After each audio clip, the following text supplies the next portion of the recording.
Yeah. That was so... Wow!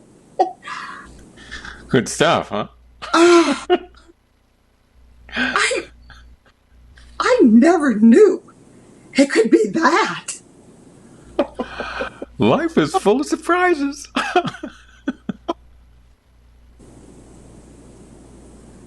But how did you... When did you... Just came to me. I don't know. Spur of the moment. It was like just spontaneous. But you're so good at it.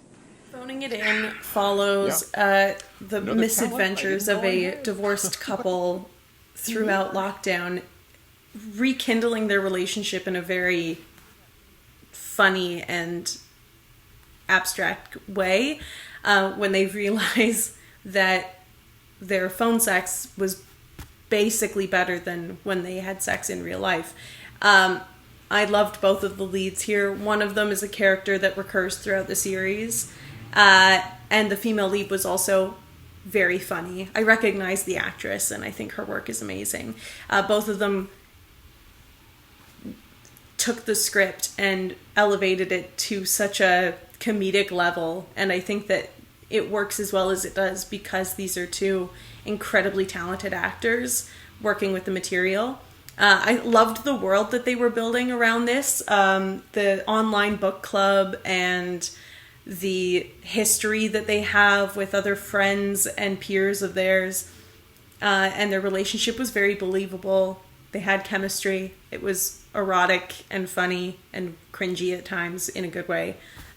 Really, really funny. Short. I thought this was hilarious. I liked that they started off with the situation like having just kind of happened or like happening or wrapping up or whatever, and then they like actually got into their relationship and like that they were divorced and he was like just calling for the kid to check in on the kids and like see how everybody's doing, and then it eventually gets brought back to that again. I thought that was just like a really kind of honest way of how something like that might happen, especially because like obviously they were married, they have multiple kids together, they clearly had that kind of like a connection, and they will always be connected because of their kids.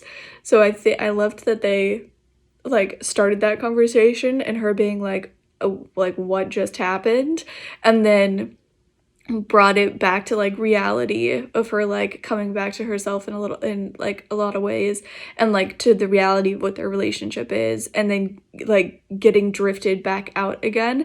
I just really loved the progression of it. I thought it was really, really funny, and the kid asking for like the snack at the end, I thought was so well timed. Really enjoyed this short. I thought it was a funny premise and very interesting, this kind of relationship with the ex partners and all their backstory together, and seeing that unfold over Zoom was really funny and interesting, and it was cool having all those different twists. And I thought both performances were really good, and yeah, I really enjoyed it. This was really funny and humorous. Again, really great use of dialogue to create setting and characters.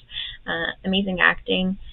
Overall, I thought it was a really creative use of the Zoom medium for like a short film. And I thought it was such a funny and kind of unique concept. I especially loved the performance by the actress. I thought she had such great like reactions to everything that he was saying, and it just felt so realistic to the point where it almost felt uncomfortable at times to kind of be in this Zoom call.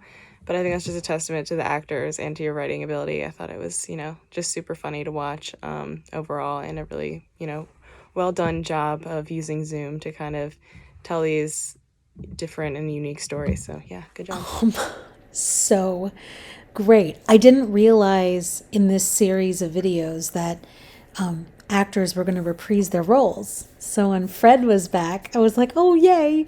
And then we get to meet his ex-wife, who's played by Jane Kaczmarek, who is amazing. She is very funny and very, very good. Once again, love the premise of this. Love the idea that they are switching back and forth between a double, like a split screen zoom to a single screen zoom for, various times. It just really, really well edited, really well directed, really well written. Again, feels very organic and real, like I'm sitting in on a Zoom call. It's crazy, and I love it. I'm really into this whole premise. It's so, so good, and the performances were just spot on. So congratulations. This is a great one. I think my favorite thing about this one is the fact that we got to learn more about the guy from Jack's Inferno, and I don't mean it in the sense that it's the same actor. I mean it in the sense that they reference Jack's Inferno. And so I haven't watched all of them yet. I'm watching them one at a time, but the fact that Jack's Inferno was referenced really has me thinking that this is just a connected universe, and now I'm just excited to see where this goes, because each of these characters, like now I know more about the finance guy, and so now I'm just like, oh, here we go, Yeah, I'm excited now. I'm excited to see what's next.